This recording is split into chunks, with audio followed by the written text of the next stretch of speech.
What devastating power is this on Verminous Contempt, the debut album from Plague Curse, a kind of underground supergroup?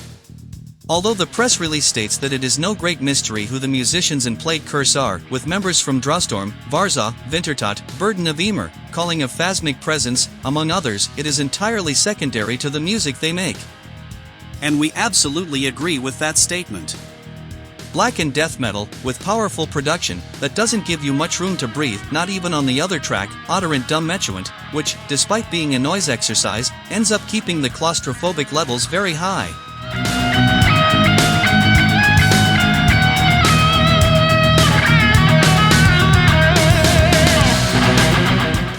The debut of Portuguese band Ladon is one that will get the blood pumping for all fans of traditional heavy metal. Pure heavy metal. And we mean purity, not as an attack on other genres or genre mixes. Just to indicate that heavy metal is lived and breathed here in accordance with the idea we all have of the genre. Ladon are new blood on the Portuguese scene, but they are also further proof of how heavy metal lives on forever. An album for fans of Manila Road and Sirith Angal.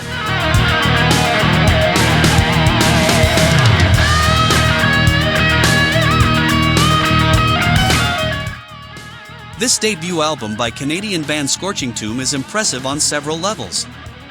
First, it comes across as the album of a veteran band, reminiscent of the best moments of bands such as Morbid Angel, Cannibal Corpse, Immolation, among other monsters. Pure, hard death metal, with some groove, without contamination from other genres, and where the modern factor materializes more in the quality of the production than in the sound itself. The way we see it, Ossuary is an album that will appeal both to old-school fans and to those who have just arrived through the back doors of deathcore but quickly realized that there are much more interesting things out there.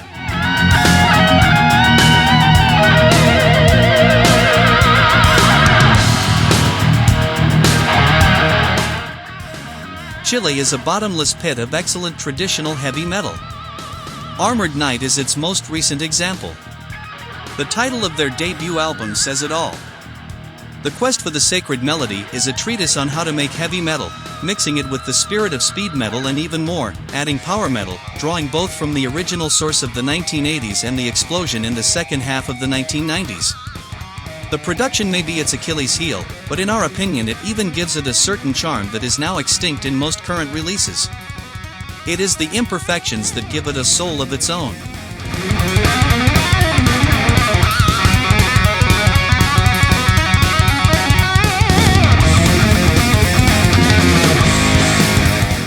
The Swedish duo Ofermod is back with this veritable festival of violent noise. As always, we have black metal with the power of death metal, resulting in a claustrophobic and one-dimensional sound. However, it is an apparent one-dimensionality, because the tremolo-picking melodies end up offering us an unexpected dynamic, at least for those who cannot see and hear beyond appearances.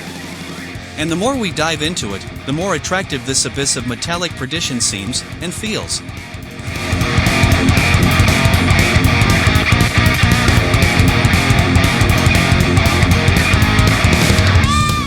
Goldsmith's fourth album will be a real surprise for many who are unfamiliar with them, especially if they are fans of traditional heavy metal. The surprising part is not so much the style they have chosen, but the quality of their music and how refreshing it sounds. It's as if we were listening to heavy metal for the first time and fell completely in love with it. Although the press release mentions Metallica, Ghost, and Black Sabbath, the only reference that makes sense is the first one, although we shouldn't expect a copy of James Hetfield's band here. For those who like traditional, muscular heavy metal, this album is an absolute must.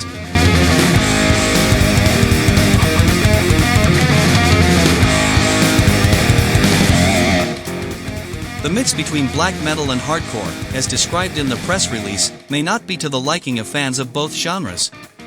But that's not how we should view Terzij Horde's music, because it's not simply a mix of the two genres, nor is it even the sum of them. The black metal aesthetic is present in tortuous riffs and a vengeful atmosphere with vocals that draw on hardcore, yes, but mainly on post-metal. Ultimately, Terzij Horde sound like themselves and bring to their third album an unavoidable piece of metallic darkness that we long to swallow every time we come across it.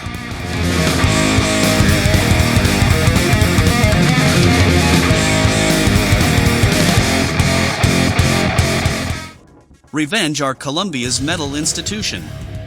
Now on their 10th album, there is no doubt about what they will deliver. Nor about the quality of what they will deliver, highly addictive heavy/speed metal.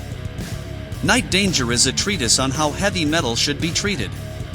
Vocals, drums, bass, and above all guitars with great riffs and solos, all together with an organic production that makes this one of those albums that will, or at least should, be considered a classic upon first listen. For those who had doubts about the perpetuation of the sacred sound, the answer lies in Night Danger, with Revenge being one of the masters responsible for it.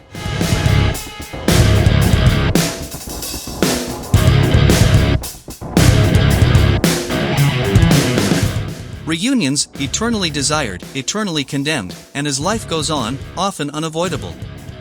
Age brings the wisdom, sometimes, to put aside differences and seek unity in order to achieve something greater, something higher. The reunion of the seminal New York band, Biohazard, pioneers in many ways, was eagerly awaited, another fruit of the passage of time, and after many performances, we finally have the album. And what an album it is, full of rage as a Biohazard album should be, and highly inspired, bringing us enjoyment we didn't think was possible anymore. It is, and we dare say that it is not over yet. An album that meets the public's demands but does not feel forced.